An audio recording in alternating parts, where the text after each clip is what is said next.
All right, so now that he gone, the Cowboys gonna pop out to be a top 10 run defense, right? Hell no.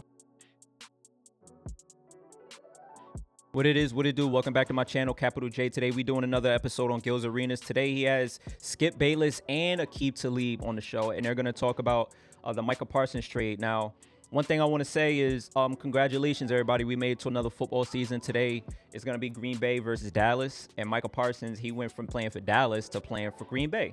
So drop down in the comment section. Let me know how you feel about the trade. Dallas Cowboy fans, you know, let me know how you feeling. Skip Bayless, I watched the video. Skip Bayless made some phenomenal points. So let's get into it. How do you feel? Do you think it was smart or dumb by Jerry Jones to trade MICAH Parsons?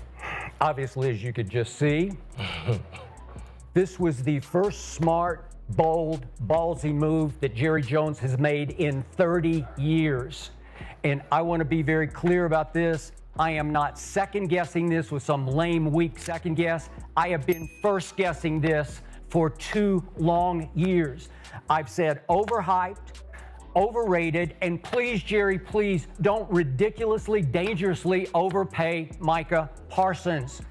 More trouble than worth, because in the end, he hasn't wrecked a game since his rookie year when he took the league by storm until the league figured out, oh wait, he's just a finesse flash and dash speed quickness rusher. We can run at him and we can neutralize him. And he became a liability against the run. In 4 playoff games, when they got run off the field, MICAH Parsons has 1 sack in 4 playoff games. And guess when it came? It came, you know, Tampa Bay, you started there. It came late in a game at Tampa, a playoff game in which the Cowboys were ahead 31-14 against the 8 and 9 Buccaneers, who had stolen their division because they had a 45-year-old Tom Brady at quarterback. That's his only sack in 4 playoff games, 3 of which he completely no-showed in. The worst no-show of his career was, ironically, against the Green Bay Packers. I don't know, did they not watch this tape? Because he put up the worst numbers of his career against Green Bay in the playoff game. So I'm seeing a guy who, since he came in the league, is 5th in sacks, he's 5th in quarterback hits, which is not bad, until you start saying, wait a second, he cares more about his podcast than he does about winning football games. He got blasted by veterans in the locker room for just that. He was not a leader. He's not a cold-blooded killer. He's not a physical football player. And in the end, I say good riddance and good luck to the Green Bay Packers. Good ass, Skip. Wow. Good ass, Skip. Skip got them papers. If anybody's been watching ESPN for years, Skip Bayless, he still has that paperwork in his hand that he had when he was on First Take, and then when he was on his show Undisputed. He brought to Gil's Arenas show that same paperwork, that same prep time that he always got. I actually admire it. Do y'all agree with what Skip Bayless just said? Because that's a phenomenal point. I never looked at it that way. I always looked at it as, you know, MICAH Parsons is a sack machine. You know what I'm saying? He gets sacks. But if I remember correctly, when I have watched the Cowboy games, especially the Green Bay Dallas playoff game 2 years ago, when Dallas got the doors blown off of them, MICAH was kind of quiet that game. I'm not gonna lie. So Skip Bayless does have a point. Lost me when he said smart. I'm sorry, Skip. I tuned out when you said smart because I didn't know trading a generational talent was actually smart for your franchise. Cleveland lost LeBron. They sucked until LeBron came back. Yep. Shaq left. Orlando wasn't considered anything until... Dwight Howard. Was it Dwight Howard? Okay. Then you got the Red Sox, right? Okay. They got rid of who? Babe Ruth? Uh-huh. Yeah. 86 years it took them to get back to relevant. So you think you can trade the gold standard of his position? Would you have traded Myles Garrett? Nope. Okay. No. Would you have traded T.J. Watt? The heck no. Of course not. But Nope. Keep going. But at the same 4-year period, Parson was better. That's debatable. He was a better player. He's the only one that's trekking in Reggie White's footsteps with 12 sacks for the first 4 years of his career. I just don't understand when has it actually helped you in your franchise when you let the best player go. And because he's not good at the rush. Stopping the run. Run. Yeah. What does he get paid to do? Rush that pass. But the passer, that's his job. Like to get the dude that is, his job is not to actually stop the run game. That's not his expertise. He's decent at it, but he's not great. But what he's great at, he does a great job at it. I think last year, he was second or third in percentage-wise of putting pressure on the quarterback. This is like blaming Steph Curry because their team couldn't rebound. I mean, it's just you're taking someone out of his element and blaming him for the overall success. That analogy right there was crazy. That was a crazy analogy right there. That was a great analogy. I'm an analogy guy. That was phenomenal. I like that.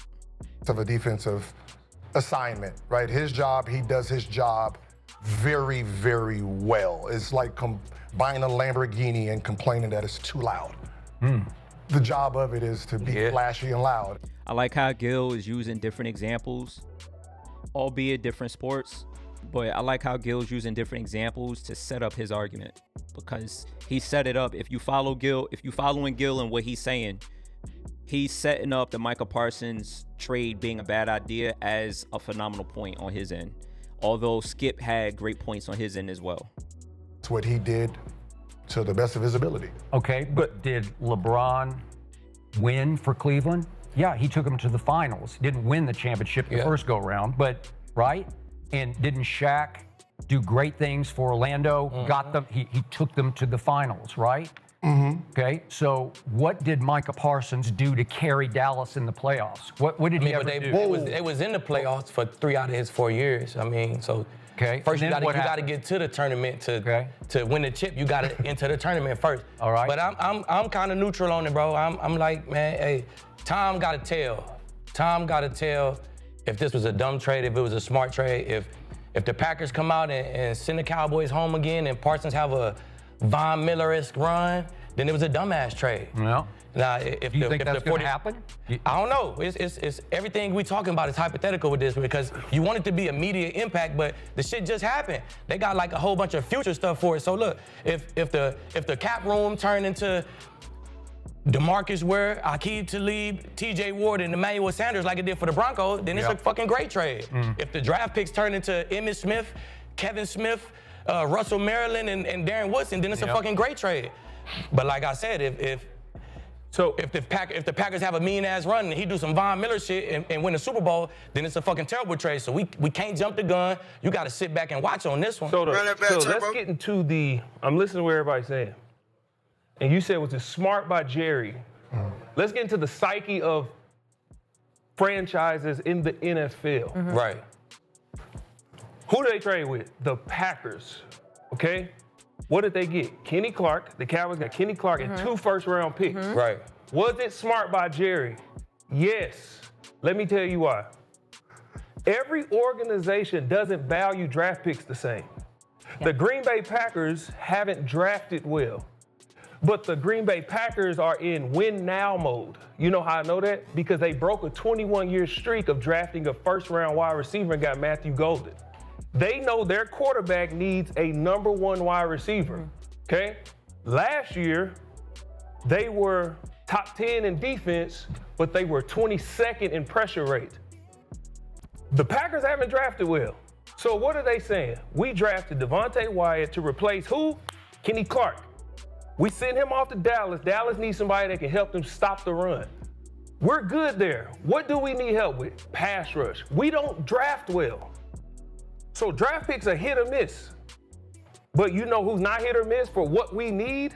MICAH. He specializes in what we need. In Dallas, over the last 4 years, they've averaged giving up 122 yards on the ground.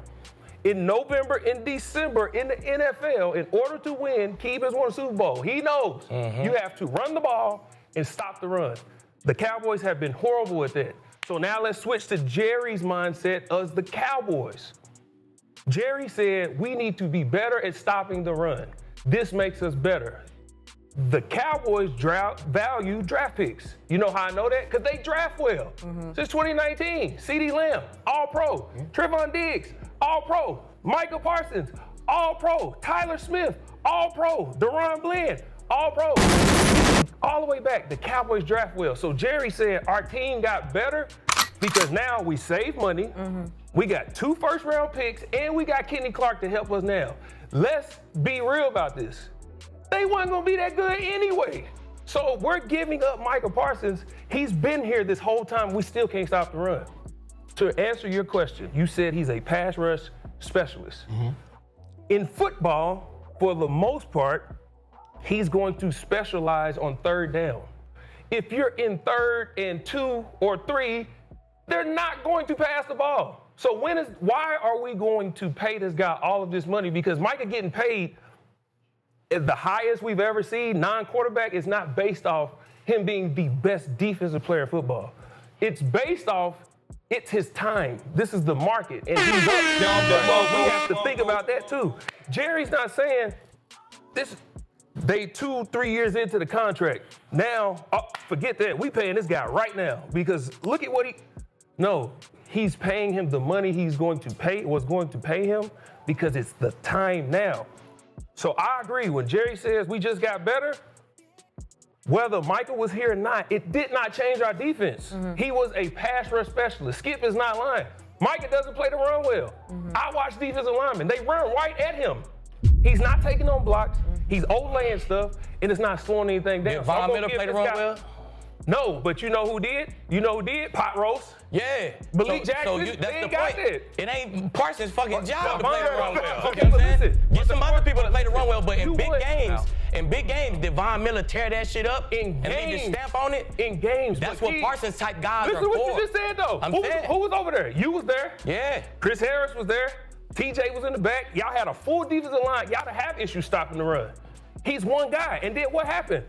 Dallas, look at how Jerry built his team. Yeah. Skip, you was there. The 3 most prominent names in the history of the Cowboys.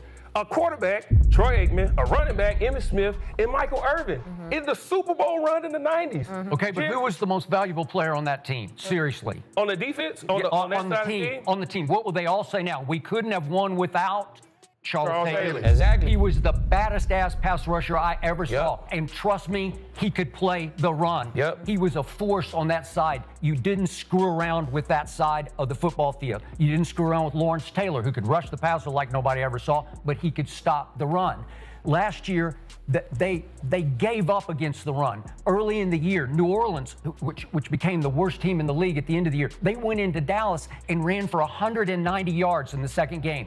Third game of the year, Baltimore goes in there with a game plan of wherever 11 is, we're going to run at 11. Because he backpedals like a DB when you run at him. It's like he's covering Tyreek backpedaling. That's what he looks like. I'm serious. That makes sense, though. All right, and then 2 Philadelphia games last year. They ran for 187 and 179 against MICAH on the football field. I can just go down chapter and verse. He was a liability, and it hurts the locker room. It hurts the defensive huddle because they know what's happening, and he doesn't care. There's no killer will to him. He's not a physical football player. All right, Skip. You were a physical football player. You were a physical football player. He is not. He is all finesse. All right, so now that he gone, the Cowboys gonna pop out to be a top 10 run defense, right? Hell no. Kenny We don't Clark fucking will know. help. He will He help. gonna help, but we don't know. So we want it to be immediate, like, oh, he traded him, it's great. But if they fucking trash. Gil was a little too passionate answering that question. I'm not gonna lie. Aqib Talib asked an innocent question, and Gil was like 3 notches above where Aqib Talib energy was when he answered that question. I don't know what that's about, but let's keep it moving. If they still trash against the run, if he strike out on the free agency signings that he gonna do, if he strike out on the draft picks, then shit, it was a fucking terrible trade. If he hit on them, it's a good trade. So everything is hypothetical. We don't know what the fuck gonna happen.